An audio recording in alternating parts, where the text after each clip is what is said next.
Junior NTR 31లో NTR చిన్న కొడుకు చేసినటువంటి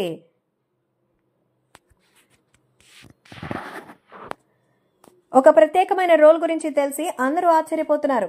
సో యంగ్ టైగర్ ఎన్టీఆర్ కి సంబంధించిన 31 సినిమాలో ఒక క్యారెక్టర్ లో జూనియర్ ఎన్టీఆర్ తన చిన్న కొడుకు భార్గవ్ని ఇంట్రడ్యూస్ చేస్తున్నట్టుగా సమాచారం. సో ఎప్పటి నుంచో ఎన్టీఆర్ సినిమాలో తన కొడుకుల ఎంట్రీ గురించిన వార్తలు వినిపిస్తోంది.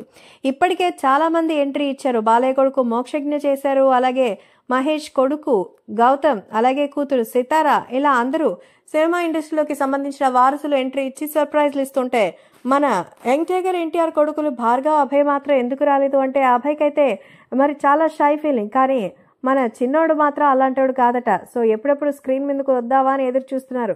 అందుకోసమే పూజా కార్యక్రమాలకి కూడా అభయ్ని తీసుకొచ్చినట్టుగా సమాచారం. సో ఎన్టీఆర్ 31 ప్రశాంత్ నీల్ కాంబినేషన్లో ఎన్టీఆర్ చేస్తున్న సినిమాలో భార్గవ్ ఒక చిన్న రోల్ పోషించబోతున్నట్టుగా తెలుస్తోంది. ఎన్టీఆర్ చిన్నప్పటి క్యారెక్టర్ చేయబోతున్నారా లేదా ఏదైనా మేజర్ రోలా అనేది తెలియాల్సింది. మొత్తానికి ఆ సెట్లో ఉన్నంతసేపు ఎంతో సరదాగా ఉంటూ అందరినీ 3 చెరువులు నీరు తాగిపించేశారట భార్గవ్. అలా అందరితో పాటు సందడి చేస్తుంటారని తెలుస్తోంది. ప్రస్తుతం ఈ విషయం తెలిసి ఎంతో ఆనందంగా ఉన్నారట. ఎన్టీఆర్ 31లో ఎలాంటి రోల్ చేసుంటారా అని ఎన్టీఆర్ ఫ్యాన్స్ అయితే తెగ ఆసక్తిగా ఎదురు చూస్తున్నారు. ఫస్ట్ టైం మన నందమూరి నటవారసుడు ఎంట్రీ ఇస్తుండడం, ఎన్టీఆర్ కి సంబంధించినటువంటి క్యారెక్టర్లో ఇప్పుడు మోక్షజ్ఞ మరి వస్తారని ఎదురు చూడడం, కానీ ఇప్పుడు ఏకంగా ఎన్టీఆర్ కొడుకే మన భార్గవ్ సినిమాలో కనిపించడం ఆనందంగా ఉందంటున్నారు.